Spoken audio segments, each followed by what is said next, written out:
만약 드라마 연인이 밤사 스토리를 그대로 따라 답습하고 있다면 원무는 이쯤에서 길채를 버리고 이혼하든 죽든 분명 사달이 나야 합니다.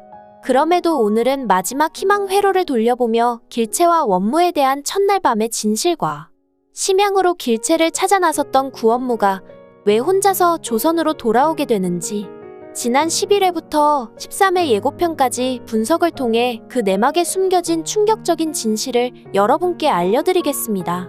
단 해당 내용은 개인적인 뇌피셜인 만큼 본방송 내용과는 다를 수 있다는 점 참고 부탁드립니다. 그럼 먼저 지난 11회로 가보겠습니다. 심양으로 끌려가던 길채는 숭인골에서 구원무 종사관 앞으로 혈서를 남깁니다. 이때 평안도 사투리를 쓰는 한 아주머니가 길채가 준 반지와 혈서를 연준에게 전해줬죠. 참고로 숭인골의 위치는 지금의 평안남도 숭인면으로 추측됩니다. 즉 길채가 심양 쪽에 거의 도착한 뒤에 연준 도령이 평안남도 숭인면 근처까지 왔다가 혈서를 받고 다시 돌아가 구원무에게 전해준 것이죠. 이렇다 보니 길채가 심양에 끌려간 지 몇 달이라는 시간이 흐르고 나서야 겨우 구원무가 심양으로 출발하게 된 것이죠. 그렇다면 구원무 입장에서는 그 사이 길채에게 어떤 일이 벌어질지 모르기 때문에 말을 사든지 빌려 타든지 혼자서라도 빨리 가야 하는 게 맞았습니다. 그런데 길채 의심한다고 몇 달 보내버린 것도 모자라 박대 데리고 느긋하게 안부 인사나 전하면서 도보로 출발했죠. 즉 이런 구원무의 어이없는 행동만 놓고 봐도 이미 길채를 포기했다고 보는 게 맞을 듯합니다. 그러고 보면 양음이 괜히 먼저 심양에 도착한 게 아니라는 생각이 드네요. 거기다 자신의 부하가 아닌 늘 사고만 치는 박대를 데리고 갔으니 또 무슨 일이 날 것은 뻔한 일이죠. 혹 가다가 원무가 잠시 자리를 비운 사이 산적이라도 만나서 박대가 속환금을 전부 빼앗기거나 저번처럼 오줌 싸다가 황당하게 유기그릇을 모두 빼앗겼던 것처럼 급히 똥 싸러 갔다가 속환금을 넣어둔 짐을 모두 잃어버리는 것은 아닌지 걱정되네요. 물론 이런 말도 안 되는 일이 벌어질 가능성은 작겠지만요. 아무튼 원무는 심양까지는 어찌어찌해서라도 가서 길채를 만나긴 할 것 같기는 합니다. 다만 이 과정에서 여러 문제가 생길 듯합니다. 알다시피 구원무와 박대는 심양 지리도 모르고 그곳이 초행길이라서 결국 따라가는 루트는 연준처럼 청해칙사가 지나간 길일 테니까요.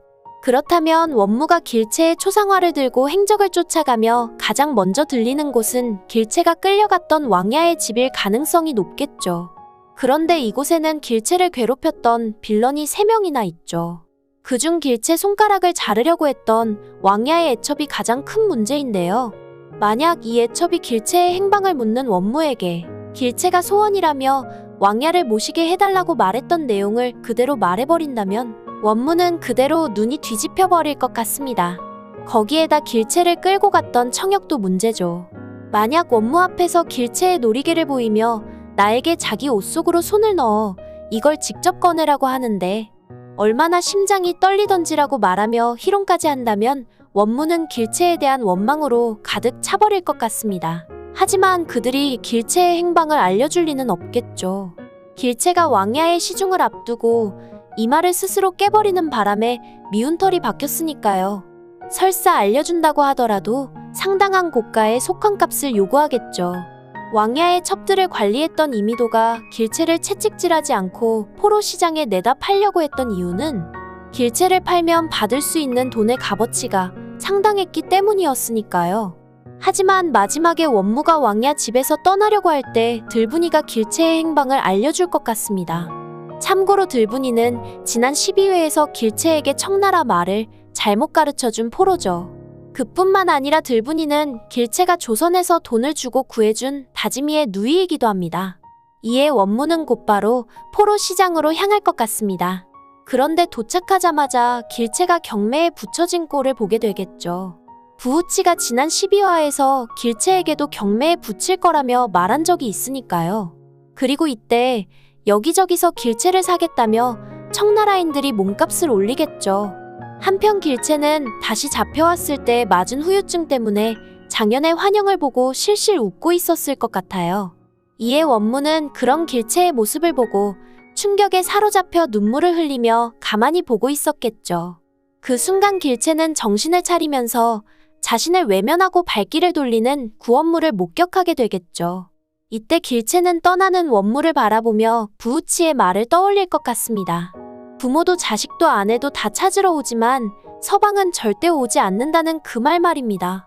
그렇게 원무가 자리를 떠나고 길채가 충격에 빠져 눈물을 흘리는 사이 양음에게 말을 들은 장현이 길채를 구하러 나타날 것 같습니다. 하지만 속한 값이 너무 커져서 바로는 구하지 못하고 낙찰금을 일단 부른 뒤에 길채에게 꼭 다시 오겠다고 말한 다음 왕야를 찾아가 조건을 내걸고 담판을 지을 듯합니다. 그런데 그날 밤 떠날 줄 알았던 원무가 길채를 다시 찾아올 듯합니다. 이때 길채는 생각하겠죠. 낮에는 자신이 착각했던 것이라고 말이죠. 그런데 이때 장현의 말을 잘 따라하던 원무 입에서 뜻밖의 말이 터져나올 수도 있을 것 같습니다. 단 하루도 사내 없이는 못 살겠소. 그래서 그새를 못 참고 왕야도 모자라 청여까지 꼬셨소. 그리 사내가 좋았으면 내 차례도 한 번쯤 왔었어야지. 라고 말이죠. 참고로 이와 비슷한 대사는 길채가 원무와 혼인을 한다는 소식에 장현이 분노한 나머지 길채에게 했던 말입니다. 그런데 원무가 이 말을 하게 되면 아마 시청자들은 뒤집어지겠죠. 결과적으로 이 말은 길채와 원무가 합방을 단 한 차례도 한 적이 없다는 것을 의미하니까요. 그러고 보면 길채와 원무가 혼례를 올리던 날이 매우 수상하죠. 길채가 술을 벌컥벌컥 마신 것도 모자라 혼자 족두리를 벗어 던지고 밤에는 혼자서 달구경까지 했으니까요. 혹 길채가 혼인 전 원무에게 자신이 좋은 아내는 되어드릴 수 있지만 몸과 마음은 들릴 수 없다고 하지 않았을까요? 제작진 역시 이런 이유로 길채와 원무의 혼례 시작 전에 장현과 길채가 진한 초야를 치르는 모습을 보여준 것이 아닐까요? 이때 장현과 길채의 행동과 눈빛만 봐도 이미 거사를 치르고 남을 정도였으니까요.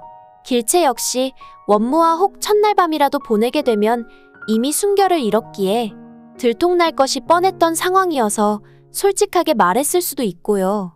결국 원무는 이 사실을 모두 받아들이고 길채를 가질 수만 있다면 그걸로 족하다고 생각했을 수도 있을 것 같습니다. 하지만 늘 불안불안했겠죠. 자신을 단 한 차례도 서방님이라고 부르지 않던 길채였기에 장현이 돌아오면 길채를 빼앗길 수 있다고 생각했을 테니까요.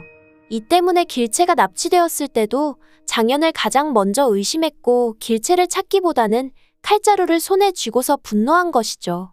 아무튼 길채와 원무 사이에 아이가 없다는 것만으로도 수상한 부분이 많습니다.